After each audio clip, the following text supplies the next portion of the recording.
ఇక్కడ అందించిన సమాచారం కేవలం మత విశ్వాసాల మీద ఆధారపడి సేకరించింది మాత్రమే. దీనికి సంబంధించిన శాస్త్రీయ ఆధారాలకు సంబంధించి R24 ఛానల్ ఎలాంటి బాధ్యత తీసుకోదు. ఈ సమాచారాన్ని పరిగణలోకి తీసుకునే ముందు పండితులను సంప్రదించి పూర్తి వివరాలు తెలుసుకోగలరు. పై సమాచారాన్ని R24 ఛానల్ ధృవీకరించడం లేదు.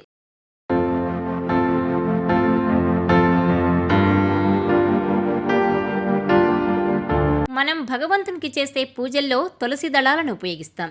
తులసి దళాల మాదిరిగానే తులసి నీరు కూడా ఎంతో మేలు చేస్తుందని మీకు తెలుసా? తులసి నీరు వల్ల కలిగే ప్రయోజనాలేంటి? తులసి నీటితో ఏం చేస్తే సమస్యలు తీరుతాయి? Watch this R24 special.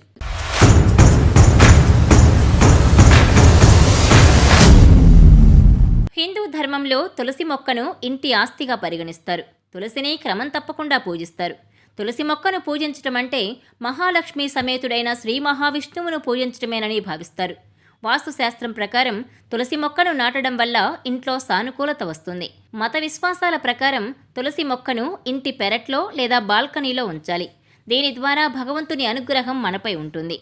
దీంతోపాటు ఉదయాన్నే తులసి మొక్కకు నీరు సమర్పించడం వల్ల విష్ణువు ప్రసన్నుడవుతాడు. సాయంత్రం వేళ తులసి మొక్క వద్ద నేతితో దీపం వెలిగించడం వల్ల లక్ష్మీదేవి అనుగ్రహం లభిస్తుంది. ఆ ఇంటి సభ్యులపై శ్రీ మహావిష్ణువు లక్ష్మీదేవి ఆశీస్సులు కూడా ఉంటాయి. తులసి దళాలను రాత్రంతా నీటిలో నానబెట్టండి. ఈ నీటిని ప్రతిరోజు ఉదయం సాయంత్రం పూజానంతరం ఇల్లంతా చిలకరించాలి. ఇది ఇంట్లో సానుకూల శక్తిని తీసుకొస్తుంది. ఇది ఇంట్లో ఉన్న ప్రతికూల శక్తిని నాశనం చేసి అక్కడ సానుకూల కిరణాలు వెదజల్లుతుంది. తులసి దళాలను నీటిలో 3 రోజులు నానబెట్టండి. ఉదయం సాయంత్రం పూజ తర్వాత ఈ నీటిని మీ కార్యాలయం, దుకాణం లేదా ఫ్యాక్టరీలో చల్లితే అక్కడున్న నెగిటివ్ శక్తి తొలగిపోయి సానుకూల శక్తి పెరుగుతుంది. మీ ఆర్థిక సమస్యలన్నింటినీ పరిష్కరిస్తుంది.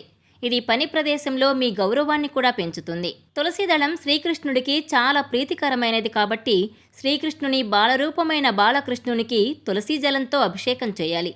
ఇలా చేయడం చాలా పవిత్రమైనదిగా పరిగణిస్తారు.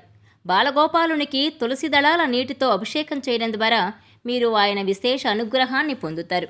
మీరు బాలకృష్ణుణ్ణి తులసి నీటితో అభిషేకించిన తర్వాత మీరు తులసి దళాలతో మాల సమర్పించి సాధారణ పూజ చేయొచ్చు. ఇంట్లో ఎవరికైనా ఎక్కువ కాలం అనారోగ్యంగా ఉంటే వారిపై తులసి నీళ్లు చల్లాలి. దీంతో వ్యాధి నుంచి కొంత ఉపశమనం లభిస్తుందని విశ్వసిస్తారు. తులసిలో ఉండే ఔషధ గుణాల వల్ల అనారోగ్యం తగ్గుతుందంటారు. తులసి నీరు వ్యాధులను అరికడుతుంది. అయితే ఈ పని చేసే ముందు నిపుణుల సలహా తీసుకోవడం చాలా ముఖ్యమనే విషయం మరవకండి. అలాగే తులసి మొక్క ఆకులను ఎప్పుడంటే అప్పుడు తుంచకూడదు. మహిళలు తులసి మొక్క నుంచి ఆకులు తెంచకూడదంటారు పండితులు.